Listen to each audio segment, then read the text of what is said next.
2 minutes, folks, and we'll be ready to go.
It is 6 o'clock. We're going to call the meeting to order. We would like to begin by acknowledging that the land on which we gather is the traditional and unceded territory of the Algonquin Nation. I would ask everyone now to stand for the national anthem.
Maybe we can find one that's just one key lower.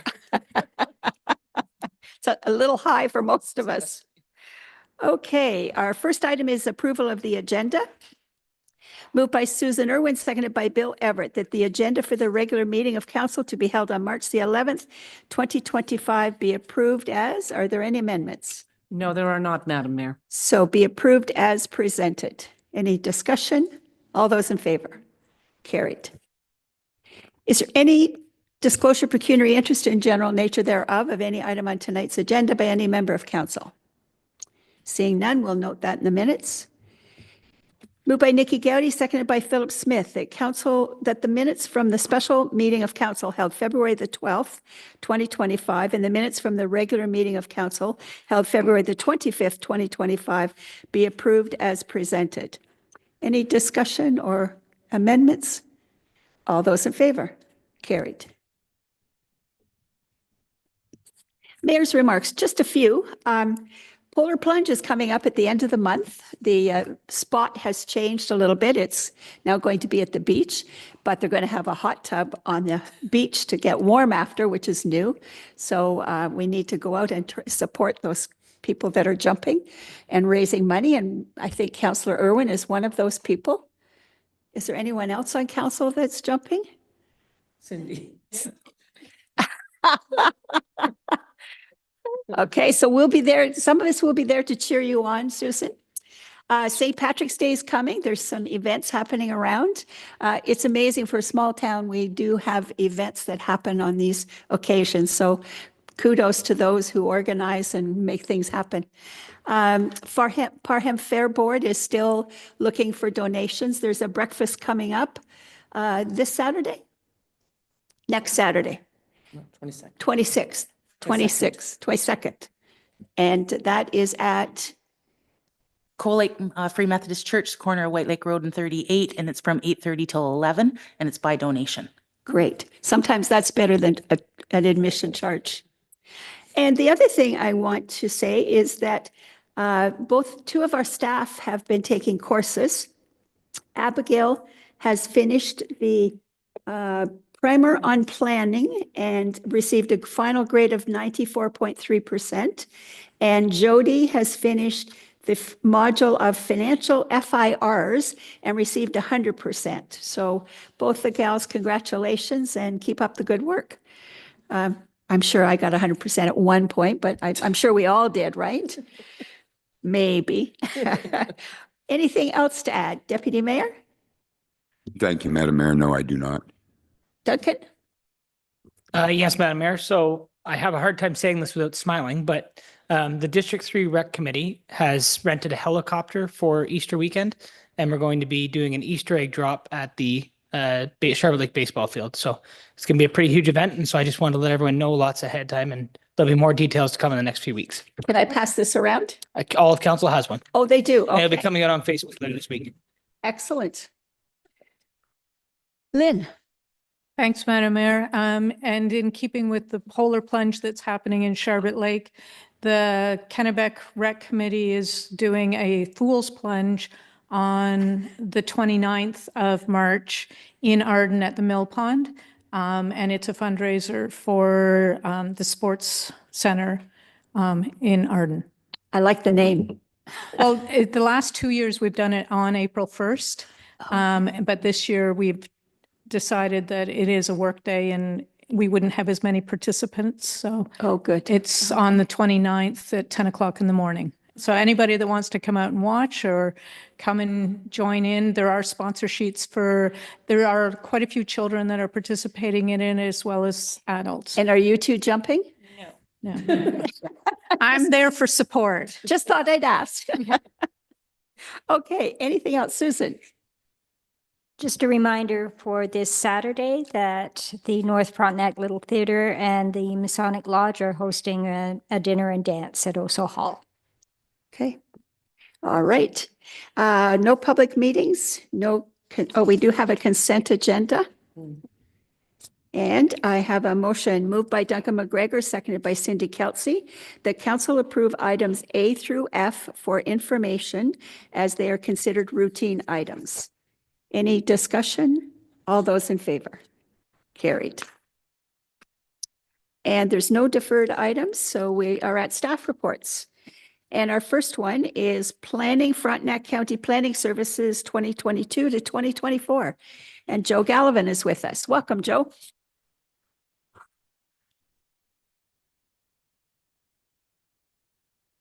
Okay. Good evening, Mayor and members of council. It's my pleasure to be here tonight to talk about our planning services, specifically the work we did for you last year and the work we're expected to do both at the county level and the township levels for 2025 and 2026. Just wait for the slides to come up here.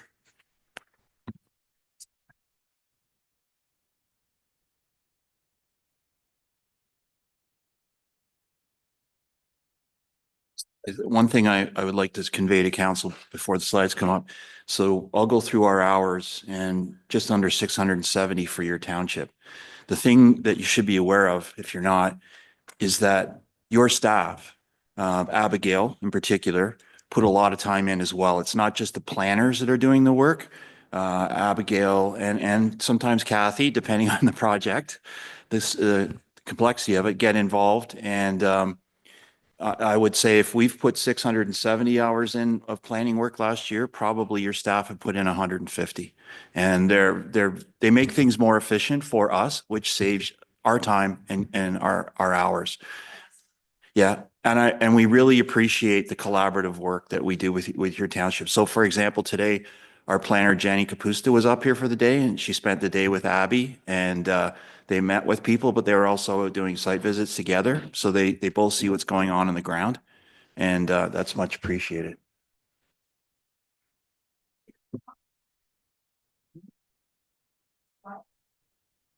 Yeah, I never.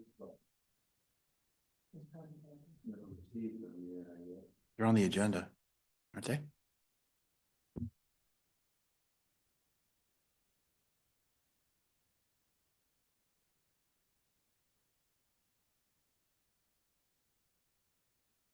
Pardon me, though.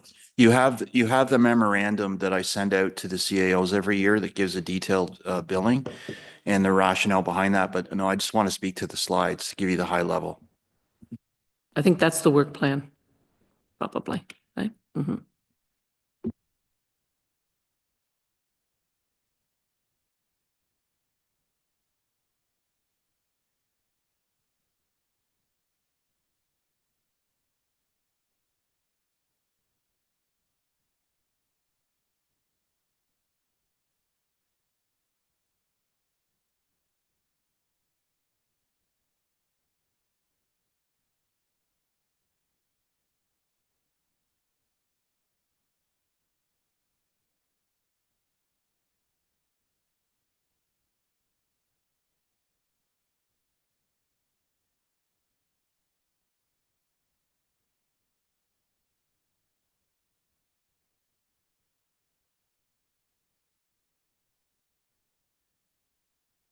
Thank you very much. So I can start now. So I'm going to talk about a number of things just to remind you this planning services agreement that's in place that was signed by all 4 townships and the county in 2018.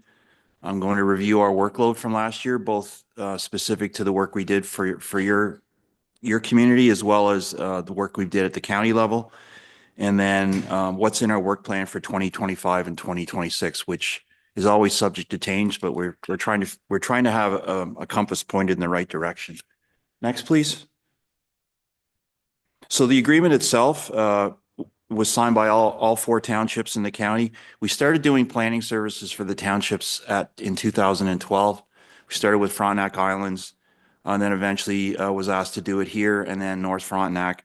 And it was decided that we needed a formal arrangement about how we build and what the costs were, et cetera. And that's all in that planning services agreement. So we use tracking software. All of us track our hours by project, by municipality. And I've been using it now since 2016. I find it's really, really accurate. And then we base our billing on a 3-year rolling average. And why do we do that? It's so that if we're working on a major project in one of the townships in any given year, your hours aren't going to spike and all of a sudden your bill goes from 100 to 400, for example. And it takes the bumps out of the system, and it seems to have worked. So that's why we do that. Next, please. So this is in the report. This is the total planning hours that are part of this 3-year review. So we take the total hours and then we average them, and then you get your 3-year share. So our planning costs for this year are based on the 3-year share from 2022 to 2024. So our costs of providing planning this year, Central Frontenac will pay just under 20% of those costs based on the 3 previous years. Next, please. This is a chart of the hours we've spent by township over the last 8 years. You can see what the pandemic did. Starting in 2020, we really spiked in township hours. 2021 and 2022 were very, very busy. What that meant was almost our entire commitment at the county planning department level was to the townships. We couldn't do the big projects because we didn't have time. there was just so much happening on the ground. But you can see that things are quieting down. 2024 is the lowest number, just over 1,700 since 2019. We'll see what this year brings, but we've also brought efficiencies into the process. So I expect the hours not to go back up to the level they were at 2021 and 2022, unless growth really takes off. The other thing I should say to you, if communal services takes off and there's plans of subdivision, that work is county related. If there's a plan of subdivision in Central, you're not billed for that work. That's county, because county council is the approval authority for subdivision. So that'll be on the county. Next, please. So the hours have gone down 20% between 2023 and 2024, almost 800 hours down since 2022, since the peak of the pandemic. And your hours dropped a third between 2024 and 2023. And most of the hours we spend at the township level are mostly development related, the consents, the minor variances, the rezonings. That's where most of the work normally takes place. Next, please. So these are your hours in the last 8 years. Again, we're down to 667 in 2024, quite a drop. From the 3 previous years, we're all over 1,000 hours. So we're down to the lowest number since 2019. Some of the other reasons, not just the pandemic, but other reasons the hours went up from 2020 through to 2023 was 2 major projects we were working on. We were working on completely starting your new official plan over that time period. And that was over 350 hours in total. And then the work we've done on the Charlotte Lake feasibility study that started in 2022. So those are major projects that also contributed to those 1,000+ hours. Next, please. So again, for you, overall decline of a third, lowest number of planning applications since 2020. You had 44, you had 104 in 2020. And that was a crazy year, if I can say that. Last year, you passed the delegated authority bylaw.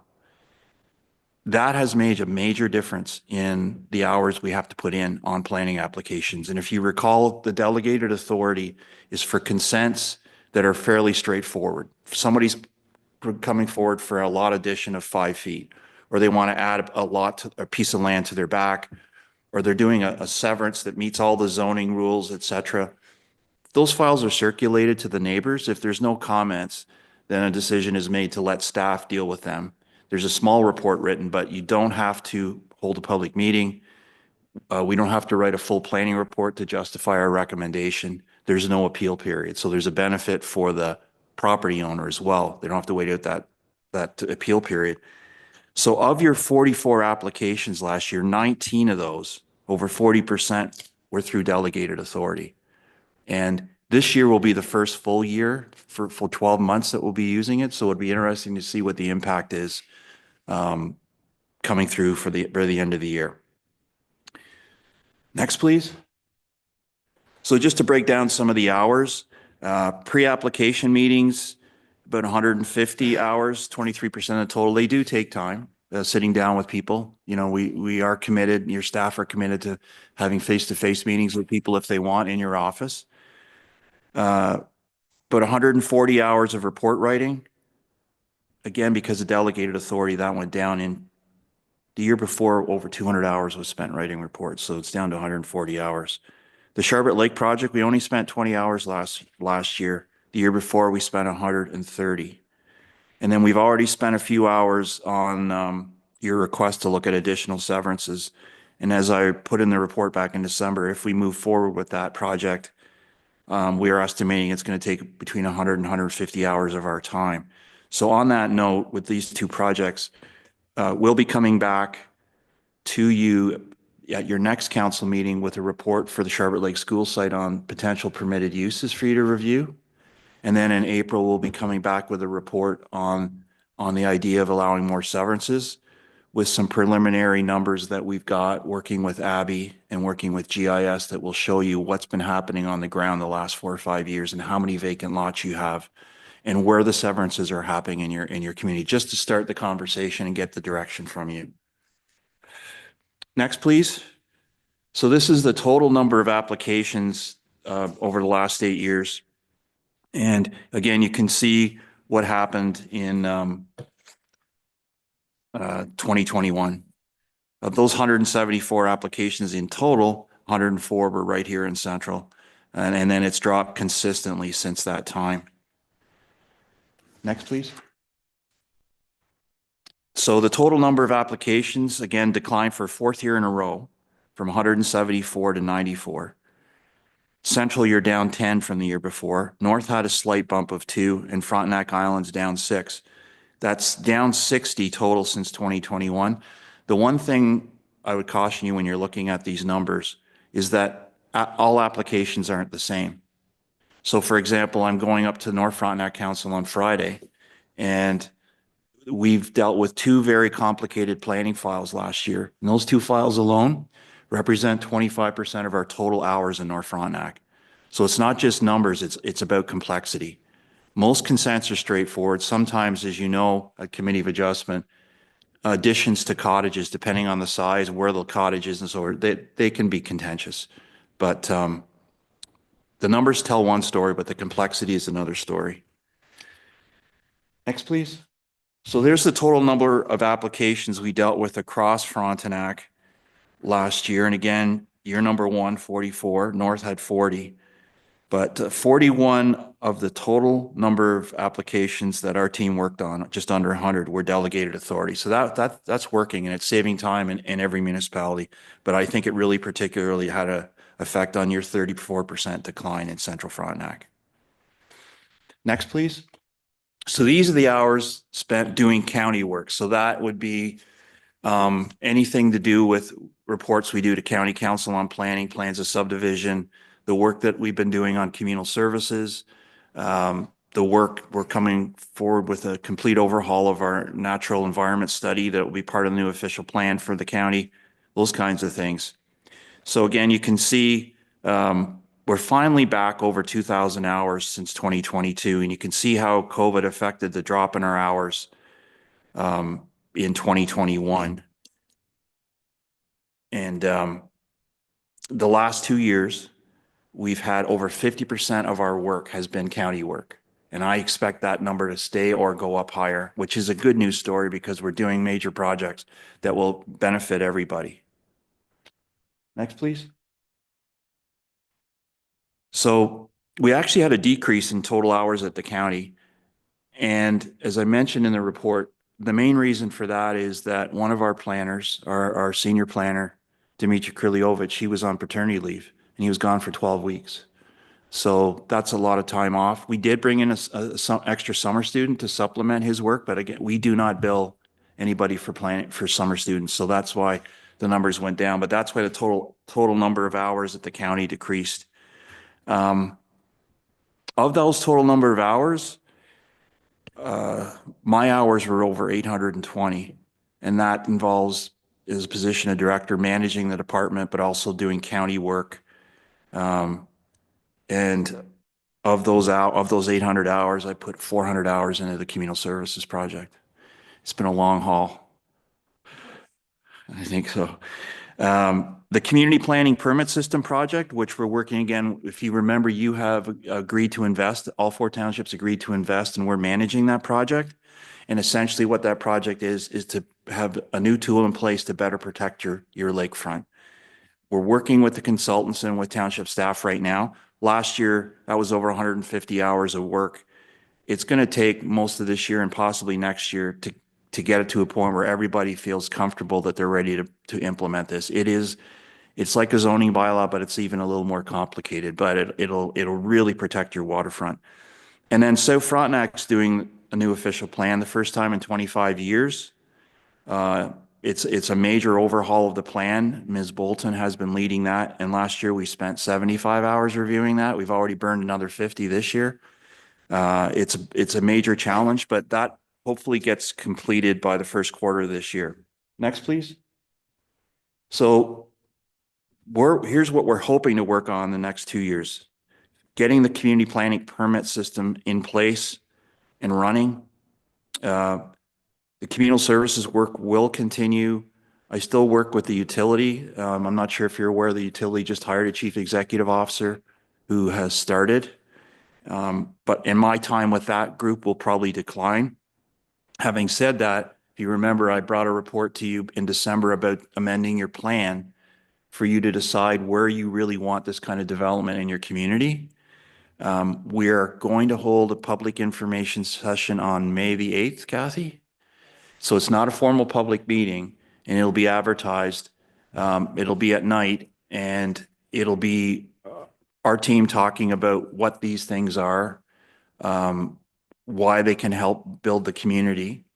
And we're also bringing the gentleman who's one of the owners of the new Terra, the box, and he's going to come and explain it, because I am aware that there's citizens in Charbot Lake that are concerned about what's going to happen to the water quality. So we think it's important that he's going to be here to explain the technology. And I did a presentation with him at the Ontario East Conference last year in Ottawa, and I realized that having us talking about planning and then him talking about the engineering makes a lot more sense to the average person. So that'll happen on May the 8th, and we will advertise that, but you may want to put that in your calendars. The natural heritage study, so I'm leading that project. I'm working on the RFP right now. It's going to take about 18 months, and we will be coming out to the public, and I'll be updating you on that. And then we have to update the county official plan, which was originally approved in 2016. The plan itself is very high level. I don't expect there'll be a lot of changes to it. It'll be just some housekeeping stuff. And then we will add things on, such as the natural heritage study and population projections, but I don't expect it to be a major project. It took 2.5 years for us to do it the last time. I think this time we're not taking the engine out and putting a new engine in. We're just updating it. So I expect it won't be as challenging, but we will be keeping you up to date on that as well. Next, please. And then at the township level, 2 of these 4 certainly are involving your township, the Charbot Lake School site, as well as the Communal Services Official Plan Amendment. We do hope that the work on the South Frontenac official plan will be done by the middle of this year. And then we're working with the village of Marysville on Wolf Island to rezone their village, because the zoning is way out of date and it doesn't match what's on the ground. Next, please.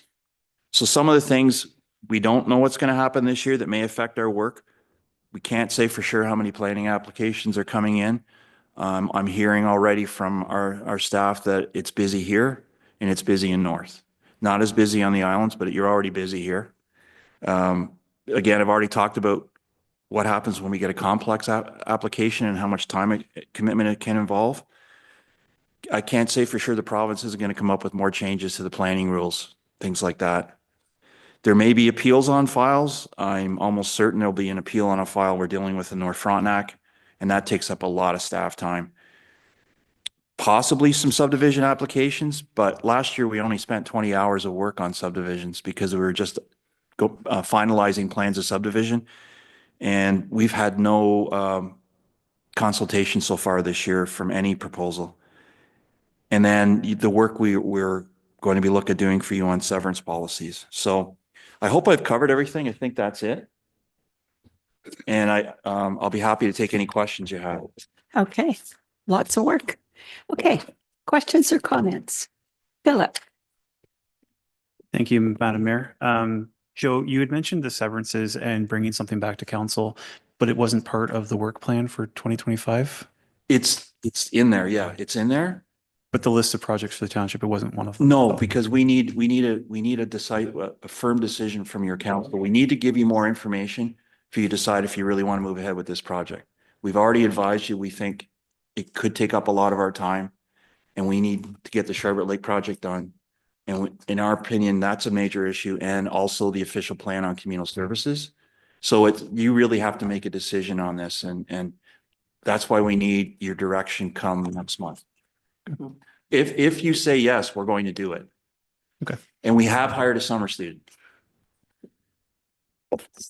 Thank you. How many planning staff are at the county?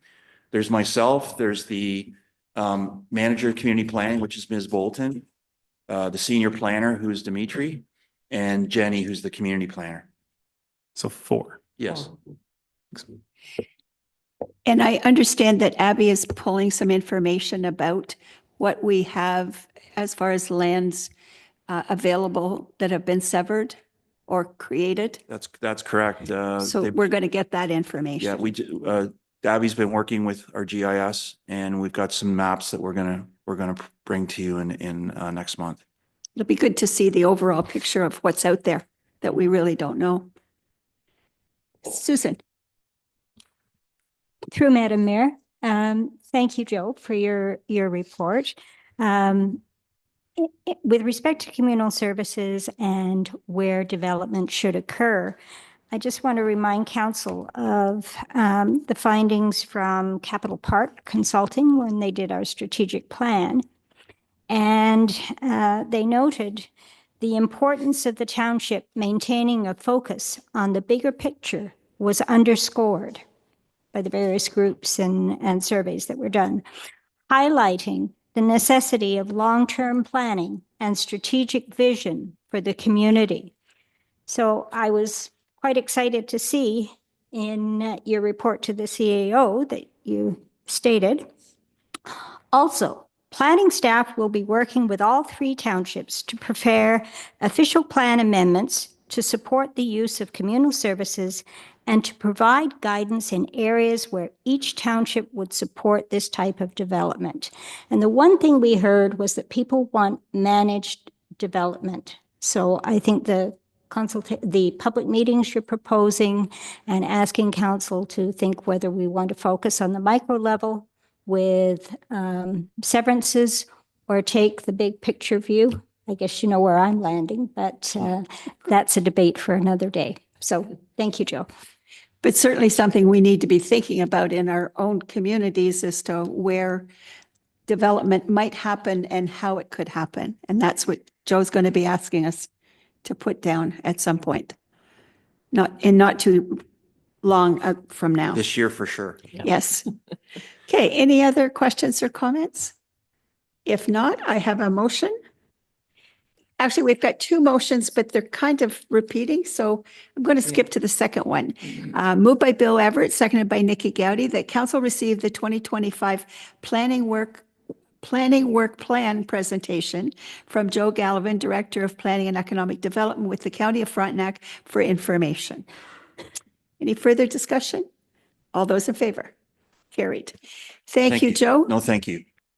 We'll be seeing lots of each other down the road, it sounds like. The next meeting and the meeting after. Maybe Okay. after that. All right. Got to keep things moving for you. Good. All right. All right. Now we have Public Works Activity Report.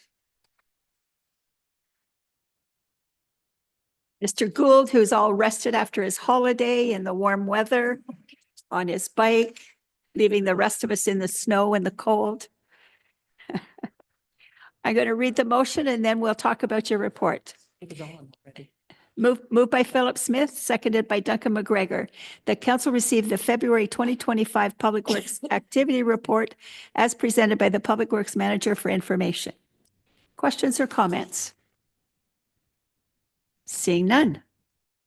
Anything you'd like to tell us about your report before we adopt it? It's all there, eh? Okay. All those in favor? Carried. Right. Next is the Charlotte Lake Causeway Bridge. Moved by Cindy Kelsey, seconded by Lynn Clegus. Whereas Greer Galloway posted a tender in late 2024 for the replacement of the bearings on the Causeway Bridge, which resulted in the bids being significantly over budget. And as such, the Public Works Manager and Greer Galloway decided it would be best to retender in early 2025. And whereas Greer Galloway has now released a request for tender on January 22nd, 2025, named RFT PW 2025-01, which closed on February the 12th, 2025. And whereas 3 bids were received, which the Public Works Manager and Greer Galloway have reviewed and evaluated to the criteria outlined in the tender. And whereas the Public Works Manager and Greer Galloway are recommending DW Building Restoration Services to be awarded as the successful contractor. Now therefore be it resolved that council approve the recommendation of the Public Works Manager and Greer Galloway to award DW Building and Restoration Services on the tender RFT PW 2025-01 in the amount of $184,125.59, including HST. And that the Public Works Manager to be authorized to issue one purchase order in the amount of $184,125.59, excluding HST. I thought the Should be including. including should say excluding. So that's two excluding HST. And, No, it's including. It should, the first one's right. oh, right, oh, Including, and the sorry. second one should be including, not Yes. excluding. I see the difference in the numbers now. Yeah. All right. And further, that the mayor and CAO clerk be authorized to sign the formal contract documents. Questions and comments? We saw all the bids. Duncan? Through Madam Mayor, 2 questions. So the first question was, what did we budget for this project? Through you, Madam Mayor, we had 310. 310. So we're significantly under budget. And then the second question was, I think you sent this out for tender in 2024. And what was it tendered in 2024 versus 2025? Approximately. That high one, right? The high, yeah, it was, yeah, it was close to, that's why we budgeted 310 because it was like 350, but he said it'd be cheaper in the spring. So we did 310, but it actually came in a lot cheaper. So. Yeah, that's fantastic. We're that far in the budget. Worth the wait. Susan? Just a question regarding the difference between the bid that you're recommending and the highest bid. It's almost $100,000 difference. So are we getting what we pay for, or? You, Madam Mayor, I did ask Greer Galloway if they've worked with this company before, and they've done stuff for South Frontenac before too. So, they worked good together, I guess, and did good work. So I think they were also the closest in this area. yeah, the closest to the area too. So yeah, you don't have to travel. Thank you, Madam Mayor. Do you have an anticipated date yet as when this work would commence? To you, Madam Mayor, I think they want to start it soon. Like soon as it's approved, they want to get things rolling on it. So, and it's still going to be the same thing. They're just going to jack it up a couple inches and put plates so people can still drive over. It'll be closed for 15 minutes while they do it. So Detour, no big detours or anything needed. Philip? Thank you, Madam Mayor. Just because you said soon, do we have to have any concern with the Ministry of Environment? I mean, that's a spawning bed through there, so. to you, Madam Mayor. Yeah, it'll be after that, but snow's gone and yeah, soon, that's soon to me, but. Okay. All right. All those in favor of the motion? Carried. Great. Moved by Danny Meeks, seconded by Susan Irwin, that council receive the half-ton truck purchase report as presented by the Public Works Manager for information. Discussion. All those in favor? Carried. Next is final speed bylaw.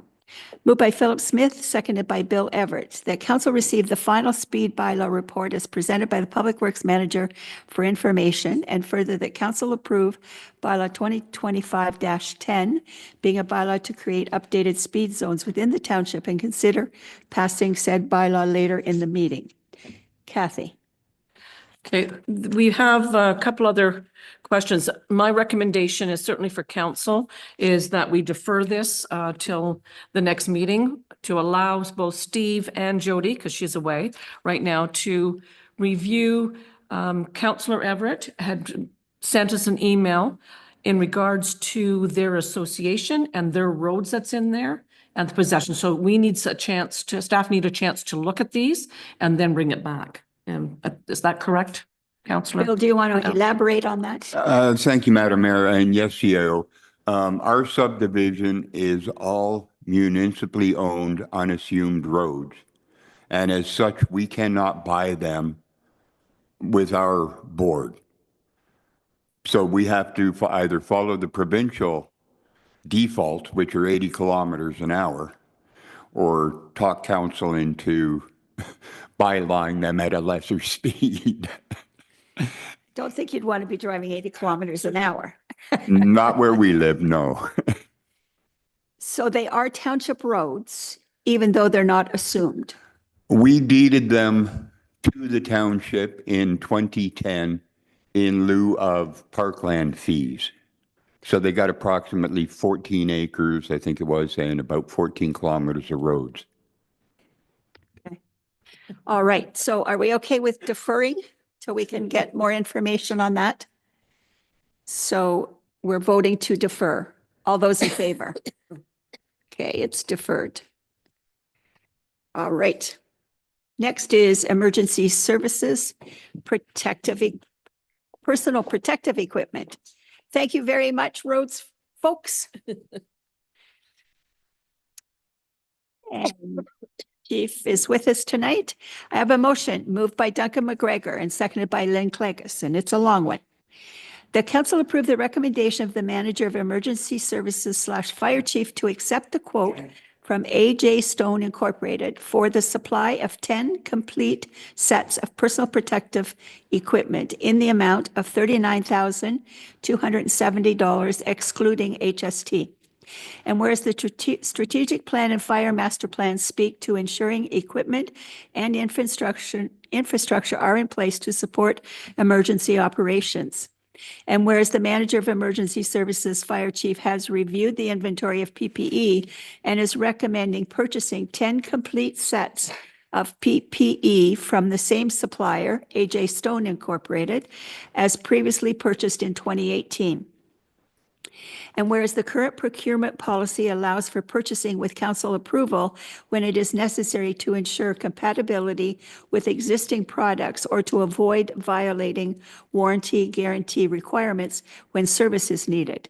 And whereas the manager of emergency services fire chief is recommending to council to purchase 10 sets of Inotex bunker gear, 10 Inotex protective hoods, 10 Invader fire helmets, 10 sets of structure fire gloves, 10 Viking fire boots from AJ Stone Inc. Now therefore be it resolved that council approve the recommendation of the fire chief to purchase the above mentioned personal protective equipment from AJ Stone Inc. Discussion. Duncan. Through you, Madam Mayor, I have two questions. So the first question is, why can we not purchase a different brand of bunker gear? And then the second question is, why did we not get three prices on this bunker gear? Through you, Madam Mayor, to Councilor McGregor. Good questions. This gear, the particular gear that we have now is the Inotex. It was purchased in 2018. We have approximately 60 sets that we had there, 58 sets. The gear has held up well. We're happy with it. The firefighters are pleased with it. It also has protective padding in the back for fatigue for the firefighters with their SCBAs. We find that that's a big bonus for us. My experience with the other companies is they don't carry that option in them, and they don't. The fatigue is a lot more significant. Also, this manufacturer is in Canada, it's in Quebec.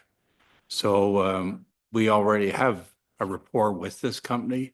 AJ Stone is the only supplier for Inotex.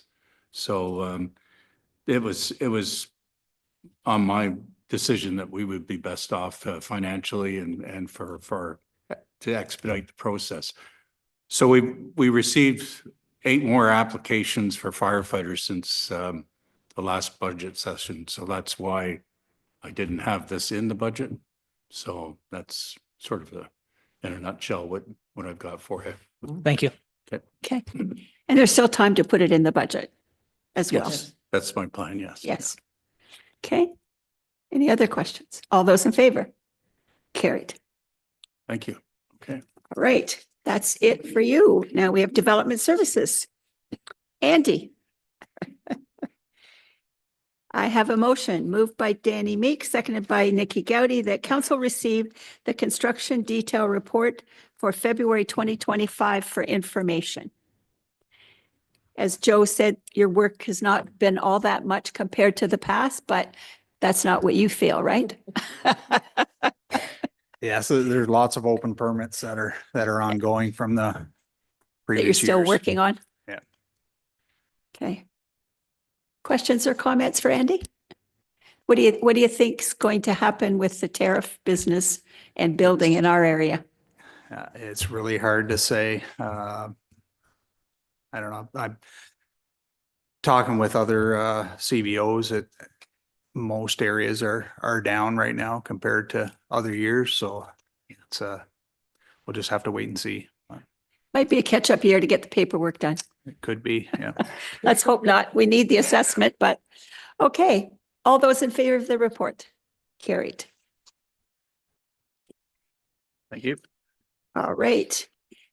The next one is facilities custodial contract. Moved by Susan Irwin, seconded by Cindy Kelsey.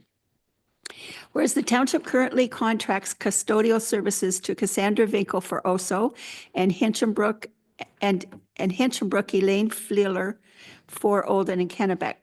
And whereas said contract was for a period of 1 year expiring on March 31st, 2025. And whereas the contract may be extended for an additional 1 year period if both parties agree. Now therefore be it resolved that council authorize the CAO clerk to enter into a 1 year extension of the existing contracts with Cassandra Vinkel for Oso and Hinchinbrook and Elaine Fleeler for Olden and Kennebec for the provision of custodial services. And further that the contract extension includes a rate increase of 2% for cost of living as per the 2025 Consumer Price Index. Discussion. Both gals, I think, have been doing well. Nikki? Thank you, Madam Mayor. My question is, because they're doing well, will the contract extension, is there any way we can put another clause in there that we could extend it for another year as well and make it, if it's agreeable, make it a possibility it could be a 3-year contract? You could do 2 years this year if you wanted to do it instead of 1. But then next year is an election time, so you're lame duck at the end of that, 26. Right, so you could do it for this year, next year, or at least So- for 2 years. If they were agreeable to a 2-year extension, do you think they would? I would imagine they would, from the Jody that has been meeting with them. Okay, Cindy? I feel we should leave it the way it is because you can always tender it the next time and then you can do another 2 years. Or we could ask them again next year or Next year. at this time. Some things happen, circumstances change. That way it gives them a chance to, who says like with the tariffs that their prices don't go up too, right? So I think you should leave it the way it is and just do an extension for 1 year. Okay, and they're happy with that at the moment. All right. All those in favor? Carried. All right, dental clinic report. Moved by Danny Meek, seconded by Duncan McGregor. Whereas the Southeast Health Unit, formerly Kingston, Frontenac, Lennox, and Addington Public Health, is implementing a senior-focused program to provide mobile, dental, and oral health services to older adults in Central Frontenac. And whereas on November the 28th, 2023, a report on the program was presented to council for information and that KFL&A Public Health would provide further details on the program and their needs at a future meeting.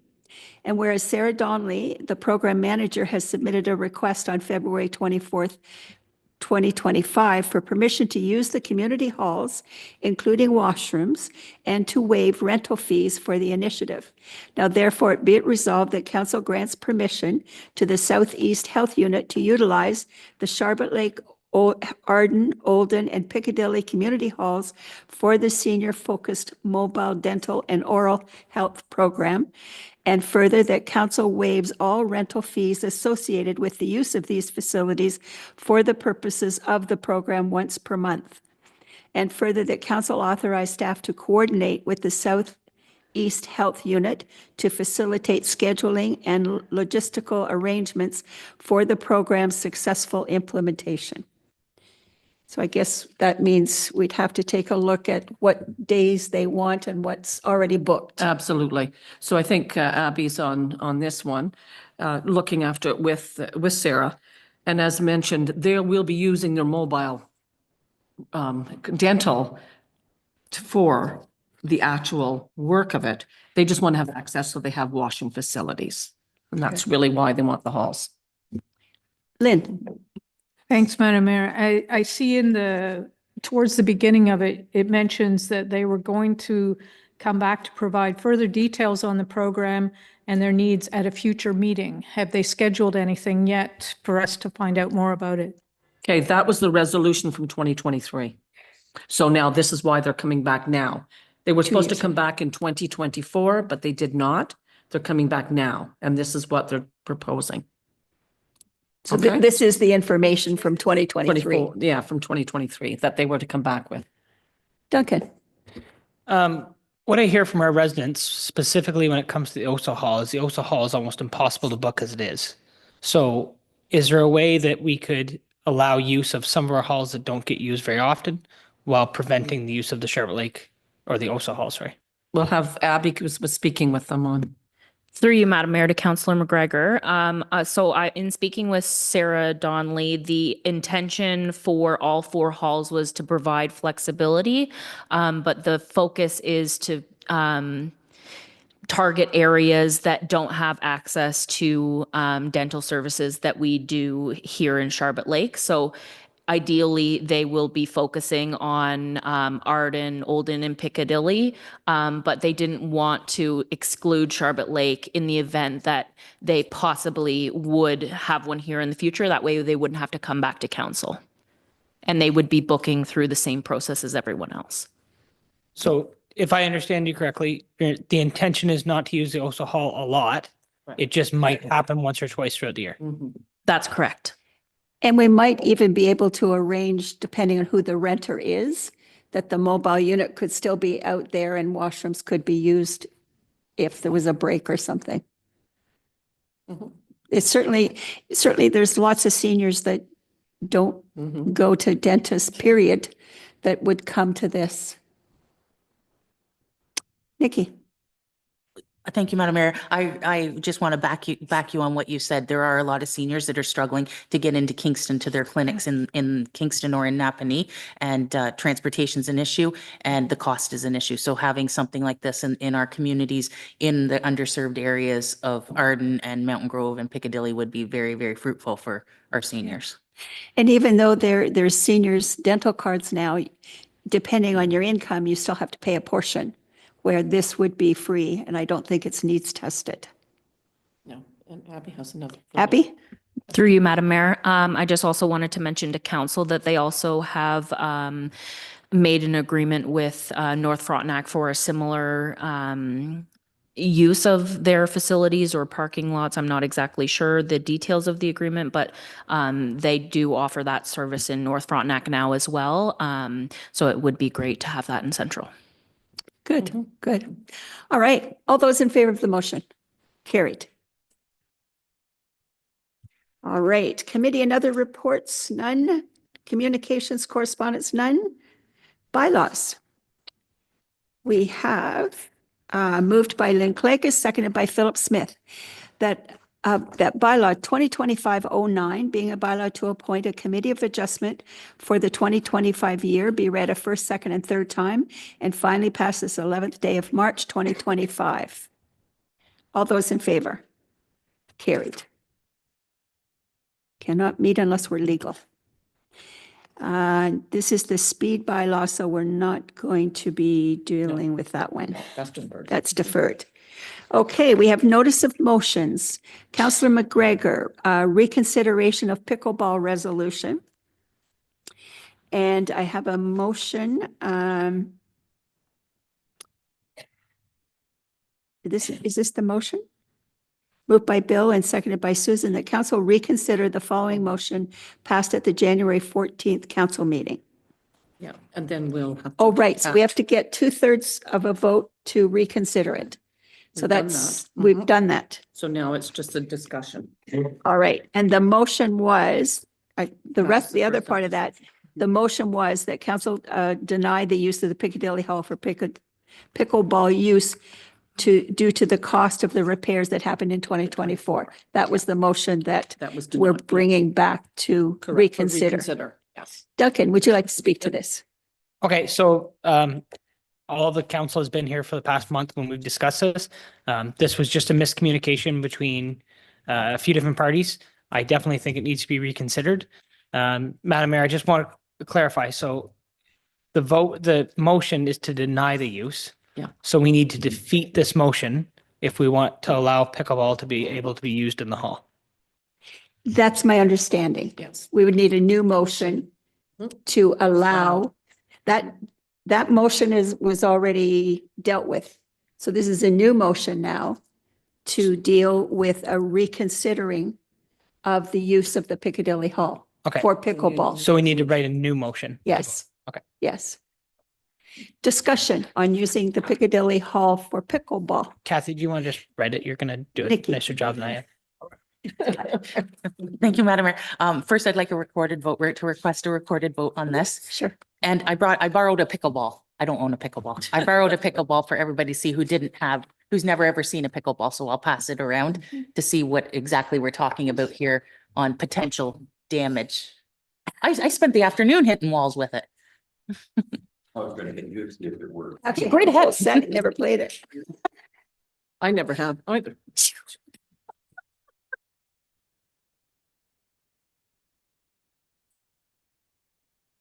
I thought you put your hand up to catch.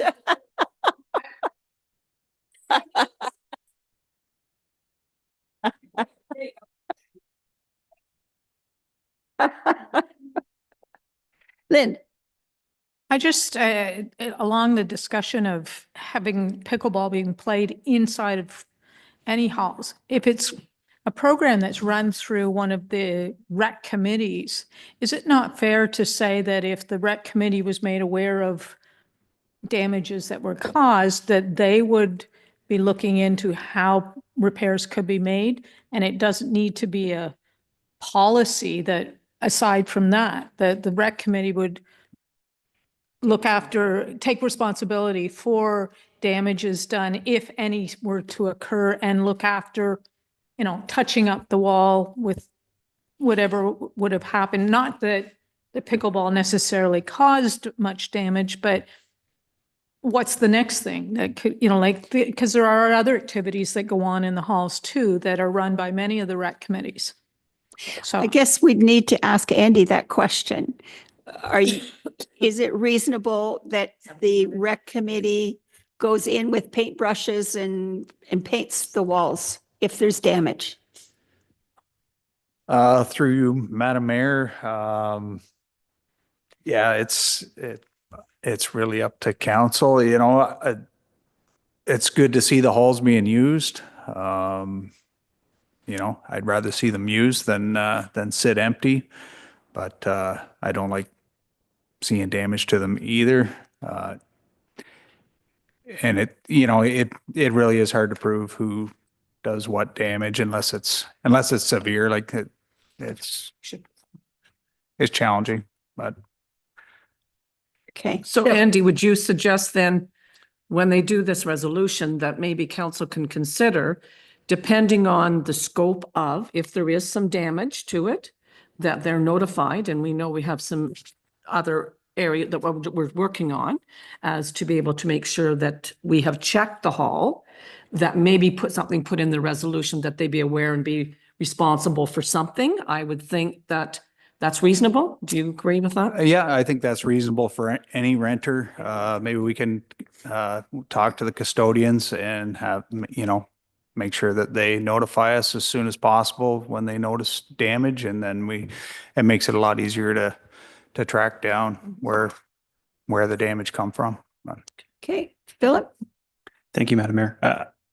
Thank you, Andy, for those comments, because I don't want to just single out pickleball, but if you look around this hall, you can see marks on the wall and stuff's happened here. And, we're not talking about the marks on the wall here, but it happens in all of our halls. So it's not just pickleball per se that causes damage. You do pay $100 damage deposit when you rent the hall, and if there's a fifth through the hall, your $100 is gone, because I've had it happen to a church event in the men's bathroom where there was, and yeah, the good old. Madam Mayor, Anglicans. that's correct, but that does not account for the recreation committees. No. Duncan and then Lynn. Yeah, so just to reiterate what everyone has just said, our policy is if you damage the hall, you pay for the damages. And so I don't think we need to add it to the motion. I think that's just our policy across the board. It doesn't matter if it's pickleball or any other sport in the hall.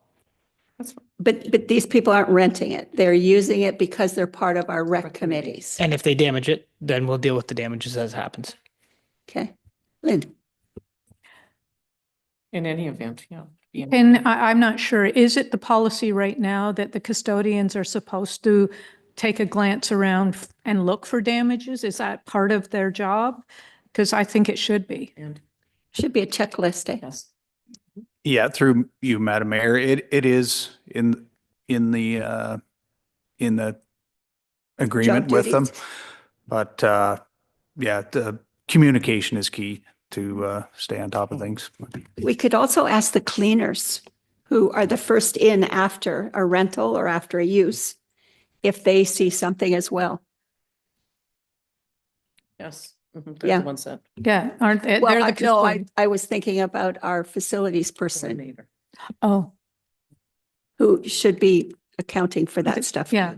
But a reminder to the custodians that, you know, we're trying to stay on top of it quicker moving forward so that we can address where the damages came from, which parties. Nikki? Thank you, Madam Mayor. I just think that we're taking an unfortunate situation and turning it around to something positive. We want our halls used. We've heard it from staff. We've heard it from council. We want our halls used, whether it's sports, it's a social event that our rec committees are putting on. We want to support our rec committees and get people out and using them. And positive things have come out that we're going to change how we look at how we check the halls, how the halls are being used. And we've just learned lots from it. And I just want to say how positive that is out of this situation. Okay. Susan? Through Madam Mayor, I'm just not clear if there is damage, and I know we've talked about who's going to look and report it and so forth. And Duncan, Councillor McGregor has noted that there are policies in place that users will be responsible for damage, but it doesn't hurt to have it put in the motion or the resolution that users will be held accountable for damage. Okay, Duncan and Lynn are the movers and seconders. And so far it says that council authorized the use of Piccadilly Hall for the use of pickleball. Is the mover and seconder okay to add? And they would be responsible for any repairs? Sorry, is the motion going to be specifically about Piccadilly Hall? Because otherwise now we're saying only Yes. Piccadilly Hall, you're responsible for looking after the damages. It's Piccadilly Hall because pickleball's not happening in I'm other just saying though, if halls. we're being sticky about, only damages in Piccadilly Hall are going to be looked after. I suggest that we do a separate resolution, maybe not at this meeting, but we can do it at the next meeting when the administrations and certainly finance and everything, because they look after a lot of the hall rentals, that we can come back with another resolution to include all halls and not just one specific hall. Absolutely. All users, that's correct. Yeah, which would include the recreation committees as well. Yeah. Correct. Correct. Okay, if this passes. Okay, so the motion is that council authorize the use of Piccadilly Hall for the use of pickleball. Okay, any further discussion? Okay, we're doing a recorded vote. Philip Smith, Yes. Danny Meeks, Nikki, Yes. Duncan, Yes. Susan, Yes. Bill, Lynn, Yes. Cindy, Yes. Fran? No, I think pickleball and Piccadilly should be played outside. Motion carried. Pickleball lives in Piccadilly. All right, let's move on. We are at giving of notice of motion, and we have one of those. Not No, giving a notice sorry. under new No, business. we have no giving of notice of motions. But we Correct. have a motion regarding procurement and supporting Canadian purchases. And the motion is a long one.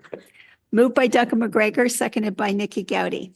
Whereas United States President Donald Trump continues to threaten executive orders to impose tariffs on imports from Canada, and whereas these tariffs will have a significant detrimental impact on the economic stability in both countries, and whereas our Prime Minister and Premier are encouraging Canadians to choose Canada and to choose products made in Canada. And whereas municipalities have significant purchasing power through capital and infrastructure programs, and whereas we must stand united and strong to meet this moment and protect our communities, and whereas municipalities can assist in the effort to combat tariffs and support businesses in the procurement for capital infrastructure programs. Now, therefore, be it resolved that the Township of Central Frontenac only purchase products made in Canada wherever practical and when not in violation of trade agreements and legislation in all of its purchasing decisions, including increasing current invitational and open market thresholds in the procurement bylaw to enable targeted purchases from Canadian suppliers. And further, that this resolution be forwarded to the Prime Minister, Premier Doug Ford, MPP John Jordan, MP Scott Reid, the Association of Municipalities of Ontario, and the Federation of Canadian Municipalities and all Ontario municipalities. Discussion. These are crazy times. Susan. I did provide an amendment, and I removed the word only purchase, that we would purchase. Not in violation of take general agreements and. Right, that's in there, but I also took out the only, and the reason I took out Townships only purchase products. because that fetters discretion, Oh, okay. which is why I missed we're that. saying we're going to purchase, but we're not saying it's the only purchase. So we're purchasing where it's practicable and Right. not in violation. So Okay. I would take out the only would be my recommendation. Okay. Duncan and Nikki, you're okay with that? Okay. All right. Any further discussion? Duncan? Yes, I put the motion forward, so I typed up just a 30-second statement here because I want to be clear why I'm doing this. First of all, Kathy, thank you for the amount of work you put into this. You helped us word and reword this 3 or 4 times. But before I begin, I want to make it clear that I hold deep respect and appreciation for the United States. I have many friends who live there, and I travel to the U.S. frequently. I also recognize the importance of strong ties between our two nations. Every year, American visitors and property owners contribute to our local economy, just as we in turn invest in theirs. Our relationship with the U.S. is built on mutual cooperation, shared values, and a long history of partnership. However, we now find ourselves in a situation that demands action. The continued threats of tariffs from President Donald Trump on Canadian imports pose a direct risk to the economic stability of both of our nations. These tariffs do not just harm businesses, they affect workers, families, and entire communities. In response, our Prime Minister and Premier have called on Canadians to support homegrown businesses and products. As municipalities, we can hold considerable purchasing power we can use strategically to support Canadian industries and protect our economy. By committing to purchasing Canadian-made products wherever feasible, the Township of Central Frontenac can take a stand in defense of our local businesses, workers, and economic well-being. This resolution is not about isolation. It is about resilience. It is about ensuring our communities remain strong in the face of uncertainty. I urge you to support this motion, not as an act of division, but as an act of unity. Let us choose Canada, choose Canadian-made projects, and stand together for our economic future. Okay. Anybody else? Philip? I have a couple of questions. One, anything in that motion, which maybe I'll ask you to read again. Part of my question is that motion was not in our package. So the rest of council, other than Councillor McGregor and Councillor Gowdy, know what the motion was.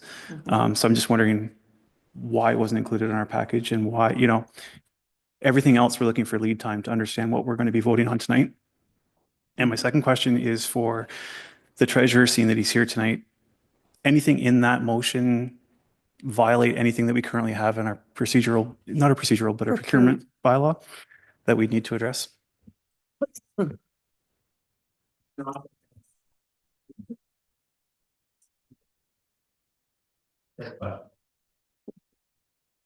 Okay, Okay, yeah. Through you, Madam Mayor, to Councillor Smith. The reason it wasn't included in the package as the motion was my fault or my responsibility. We had submitted on Wednesday a suggested recommendation, but we are still working on the final resolution to council.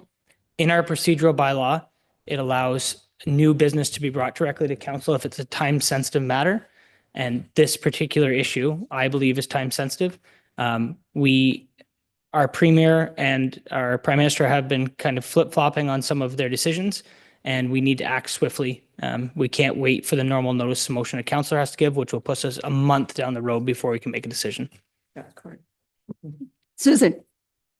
Through Madam Mayor to Councillor McGregor, and taking into account Councillor Smith's concerns at not having had the opportunity to read the motion, could we simply defer it to our next meeting? So that it could be included in the board package. Wouldn't be a whole month, but it would be a couple of weeks to allow councillors the opportunity to reflect and for staff as well to fully consider the motion. I would need someone to move a deferral and a seconder. I'll move a deferral. So moved by Susan, seconded by Philip. Susan, to defer. Seconded, Philip. All those in favor? Carried. Sorry, Madam Mayor, can I get a count on that vote that we just had, please? We didn't ask for one ahead of time. I don't need to. But it lost, I No. would say about 8-1. 2, 3, 4, yeah. Can 7, yeah, 8. You're right. 8 it was to 1. 8-1. You were the only one that didn't vote, so a no vote is a no. Okay, that was the only one. Yep. Okay. All right. And again, we're not going to change the world from Central Frontenac by waiting 2 weeks.